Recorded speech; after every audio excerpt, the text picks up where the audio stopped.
Goeiemôre. Ja, die winter is op ons. Bietjie baadjiekie aan. Skout, veral hier waar ek opneem, is maar koud. Maar ek hoop daar by jou is dit lekker warm vanoggend. En dat dit goed gaan. Net so vinnig enetjie, as daar nie 'n preek is nie, dan beteken dit ek preek nie. Dis maar gewoon soos dit is. Ek het nie vir die Sondag gepreek nie, nêrens gepreek nie, en dan uiteraard is daar dan ook nie 'n preek nie. Maar as ek elke Sondag wat ek preek, sal daar 'n preek wees. Reg, ons lees uit Markus 1 vanaf vers 21 tot 31, en die opskrif is die koninkryk is hier. Kom ons bid saam. Here, ons sê vir u baie dankie vir 'n nuwe dag. Dankie vir u goedheid, u genade, u liefde. Baie dankie dat ons weet, ons is u kinders, en dat u lief is vir ons. En ons bely dat u goed is. U is God. U is die Almagtige. Ek wil bid vir hulle wat swaar kry, hulle wat siek is. Bid vir elkeen wat nou vanoggend hier sit en luister, dat u ook saam met elkeen sal wees. Dankie dat ons met u kan praat en dat u met ons praat vanuit die woord. Amen. Reg, ons lees uit Markus 1, vanaf vers 21 tot 31, die hond gaan dit vir julle op die skerm gooi. Opskrif is geneesing van 'n besetene. Hulle het in Kapernaum ingegaan. Op die Sabbat het Jesus dadelik die sinagoge binne gegaan en begin leer. Hulle was verwonderd oor sy lering, want hy het hulle geleer soos iemand met gesag en nie soos die skrifkenners nie. Juist toe was daar in hulle sinagoge 'n man in die mag van 'n onrein gees. En hy het hard geskreeu: "Los ons uit, Jesus van Nasaret. Het u gekom om ons te vernietig? Ek weet wie u is die Heilige van God." Jesus het hom skerp aangespreek: "Bly stil en gaan uit hom uit." Die onreine gees het die man stuiptrekkings laat kry, kliphard geskreeu en uit hom uitgegaan. Almal was verbaas en daarom onder mekaar geredeneer: "Wat is dit die 'n nuwe gesaghebende lering? Hy beveel selfs die onreine gees en hulle gehoorsaam hom." Die nuus oor hom het dadelik oral in die hele omgewing van Galilea versprei. Genesing in Simon se huis. Nadat hulle uit die sinagoge gekom het, het hulle dadelik saam met Jakobus en Johannes na die huis van Simon en Andreas gegaan. Simon se skoonmoeder het siek gelê met koors, en hulle het hom dadelik van haar vertel. Hy het na haar gegaan, haar hand gevat en haar opgehelp. Die koors het haar verlaat en sy het hulle bedien. Ek lees nie tot daar. Die koninkryk is hier.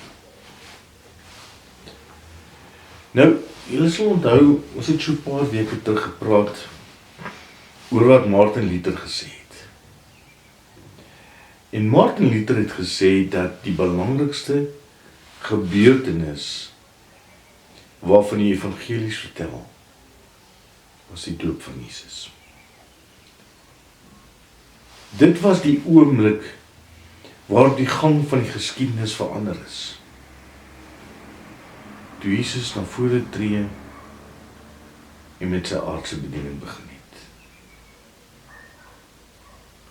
Dis toe wat God self Jesus as ware aan ons voorstel. En ek dink julle kan onthou dat daar was 2 aanhalings wat gebruik is. Die een aanhaling kom uit die Psalms, die koningspsalm, waarmee hy bevestig dat Jesus die koning van die konings is. En die ander ene uit Jesaja 53, waar dit sê dat hy 'n ander koning is. 'n Koning wat gekom het om te lei en ons met God te kom versoen. En op die ouend kan ons vir Luther so half gelyk gee. Want Jesus se doop was 'n hoogtepunt wat ons asem 'n klein bietjie wegslaan. Onthou die hemel het oopgegaan en 'n stem het uitgeroep. Maar dit laat jou wonder. Wat kom na die tyd? Nou word Jesus geproklameer wie hy is. Maar hoekom is hy hier? Wat gaan hy doen? Wat gaan Jesus nou eers doen? En gewoonlik 'n leraar begin altyd met 'n intreepreek. Of soos ons baie keer ook noem 'n proefpreek. Nou proefpreke is selde 'n wafferse preek. Daar is goeie preke, maar dis selde, want die probleem is dat dit is nog onervare. Dis groentjies wat proefpreke doen. En ek was, toe ek my proefpreek moes leer, was ek baie op my siene wees. En jy kan maar bly wees met my, daar het ek geken nie. Want die dag toe ek gaan kyk na my proefpreek, toe sien ek hier, dis nou nie baie goed nie.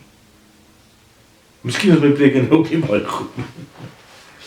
Maar daardie eerste preek was nie juist hartskinnend nie. Maar Markus 1 vertel vir ons 'n ander storie. Jesus se preek waarmee hy begin, het mense wat regop sit. Onthou, niemand het nog eintlik vir Jesus geken nie. Dalk het 'n paar mense al geweet van hierdie interessante kind wat gebore is vir Josef, vir Maria. Maar hier in Kapernaum was hy totaal onbekend. Maar iets het wel die hele Kapernaum met rep en roer gehad. Want daar was 'n half wilde profeet, wat homself die boodskapper van God noem. En hy sê, ek kom die pad vir die Here reguit maak. En wat was sy naam? Johannes. Johannes het die hele tyd gepraat van iemand wat na hom kom. En hy het gesê, bekeer julle en laat julle doop, as teken daarvan dat julle gered is vir sy koms. En mense het na hom toe gestroom. En hy leer hulle, en hy doop hulle in water van die rivier. En nou, onthou julle wat ons laas gesê, Johannes is hier langs die rivier, en daar kom Jesus en hy sê, daar is die lam van God. En toe doop hy vir hierdie Jesus, en die hemel gaan bokant hom oop. En almal staan verstom en kyk hoe die Heilige Gees soos 'n duif op hierdie Jesus neerdaal. En 'n stem soos 'n donderslag wat sê, jy is my geliefde seun, oor jou verheug ek my. En al wat Jesus sê is, die tyd het aangebreek en koninkryk van God het naby gekom. Bekeer julle en glo die evangelie. En toe weet ons verdwyn hy vir 40 dae in die woestyn. En vandag is hy terug in Kapernaum. En vandag preek hy in 'n sinagoge. 'n Volgepakte sinagoge. Want ek dink na daardie dramatiese dag by die Jordaan het niemand opgehou praat oor wat hulle gesien het en gehoor het nie. En hulle is nie teleurgesteld nie. Want Jesus praat anders as wat die skrifgeleerdes oor die Bybel praat. Jy kon sien, hy praat met gesag. Hy weet waarvan hy praat. Ons kan amper sê eerstehandse kennis, nie? Daar's 'n dringendheid by hom, waarvan mense nog nooit gehoor het nie. En sy boodskap was vas en nuut. Niemand het nog ooit so iets gesê nie. En dan sê Jesus, die tyd is hier. Die eeuwe van wag is verby. Julle is vanoggend bevoorreg, maar die koninkryk van God het naby gekom. God se genadetyd is nou hier. Johannes die Doper het ook so iets gesê, maar Jesus kan dit met gesag sê. Want Johannes het van ver af sien kom. Met Jesus is dit 'n werklikheid geword. Ja, Jesus se teenwoordigheid lei 'n nuwe era in. Die lig het deurgebreek. 'n Nuwe era van die koningskap van God. Ja, aan Jesus het God se koninkryk gekom. Maar nou wonderlik hoeveel in Kapernaum het regtig verstaan wat hier gebeur.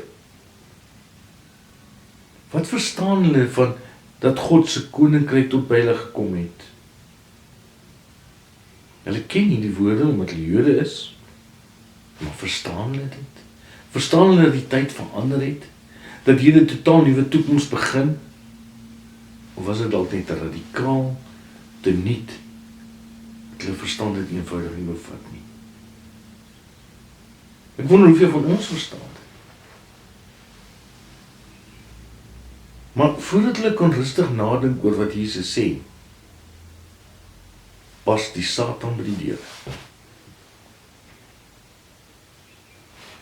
Maar verstaan hulle nie presies wat hier aangaan nie. Wie die duiwel en die Satan presies deeglik wat aangaan. Hy weet baie goed wat dit beteken dat God se koninkryk gekom het.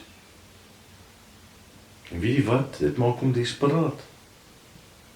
Hy weet dis die begin van die einde vir hom. Sy tyd van duisternis sal nie verbygaan. Want die lig is besig om deur te breek. En waar die lig deurbreek moet die duisternis wyk. Dit weet ons almal. En hy probeer desperaat vir Jesus keer. Hy sê Jesus net ons pret kom bederf. En hy vra hierdie man, wat het ons met u te doen, Jesus? In 'n woorde, hoekom pla jy ons? Hoekom los jy nie ons om in vrede te maak soos ons wil nie? Hy sê selfs, ek weet goed wie u is. U is heilige, u is die heilige van God. Maar Jesus laat nie toe dat hy die oomblik kaap nie. En so speel die eerste ronde van 'n stryd om lewe en dood om die dag voor die mense van Kapernaum af. Die prins van die lig en die heerser van die duisternis staan nie om mekaar, soos twee ridders op 'n strydperd. Die stryd waarvoor Jesus aarde toe gekom het begin. Maar die Satan is alreeds aan die verloor. Jesus laat nie eens toe om verder te praat nie. Hy jag hom met die man uit. Want jy sien, as die koninkryk van God kom, moet die Satan pad gee. Daar's nie plek vir die duisternis en sonde in ons wêreld nie. Lig dult nie die duisternis nie. En daar in die Kapernaumse sinagoge, daar breek die lig die eerste keer deur. Nou, mense sê baie keer, maar hoekom dryf ons nie duiwels in die kerk uit nie? Want Jesus het dan gedoen. Weet jy? Onthou hierdie gebeurtenis het plaasgevind toe die Satan nog sterk in die lig was. Hy was in beheer. Sedert die sondeval was Satan beheer. Maar ons leef nou in 'n ander tyd. Want iets het sedertdien ingrypend verander. Satan se mag is gebreek. Hy voer nie heerskappy oor ons nie. Hy is 'n verslaande vyand. Ja, hy kan ons probeer bedrieg, hy kan ons van God af wegbroekel, maar hy kan ons nooit weer in sy greep kry nie. Want op Golgotha het Jesus sy mag kom breek. En nou, na die diens gaan Jesus saam met Petrus huis toe. En hy gaan staar sy konfrontasie met die duister voortsit. Jesus is skoonmaal, hy siek met 'n geweldige koors.